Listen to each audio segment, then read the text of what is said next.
আসসালামু আলাইকুম। সুপ্রিয় দর্শক, সবাইকে স্বাগতম। আজকে আমি আপনাদের সাথে যে বিষয়টি নিয়ে কথা বলব তা হলো মাইক্রোসফট এক্সেলে কিভাবে আপনারা বড় সংখ্যা টাইপ করবেন। মাইক্রোসফট এক্সেলে অনেক সময় দেখা যায়, দেখেন মাইক্রোসফট এক্সেলে যদি আমি বড় সংখ্যা টাইপ করি, দেখেন কি দেখাচ্ছে।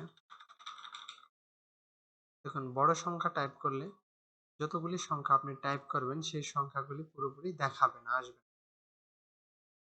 তাহলে সেই সংখ্যাটি দেখুন আমি এখানে কলামটা বড় করে নিলাম, তারপরে দেখুন লেখাটা দেখাচ্ছে না।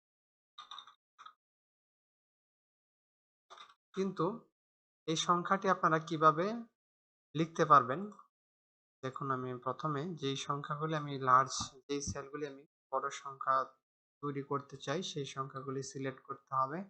সিলেক্ট করে এখানে হোম রিবনে ক্লিক দিতে হবে। হোম ট্যাবে ক্লিক করে এখান থেকে নাম্বার ফরম্যাট সেলে ক্লিক করতে হবে। এখান থেকে টেক্সট অপশনে ক্লিক করতে হবে। দেখুন এখানে টেক্সট অপশন লেখা আছে, টেক্সট অপশনে ক্লিক করে ওকে। এখন আপনি এখানে দেখুন আপনি যা লিখতে চান, যত বড় সংখ্যা লিখতে চান কোনো সমস্যা নেই। এখানে আপনি আপনার ইচ্ছামতো যেকোনো সংখ্যা টাইপ করতে পারবেন। তারপরে এখানে দেখুন এই সংখ্যার বাম পাশে একটি সবুজ সিগন্যাল আসছে, সেটা এখান থেকে এরর সিগন্যালটা এখান থেকে আউট করে দিবেন। এই ড্রপ ডাউনে ক্লিক করে ইগনোর এরর, বাস হয়ে গেল।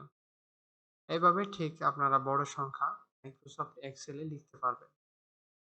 সুপ্রিয় দর্শক, আশা করি যে বিষয়টি বোঝাতে চেয়েছি আপনারা বুঝতে পেরেছেন।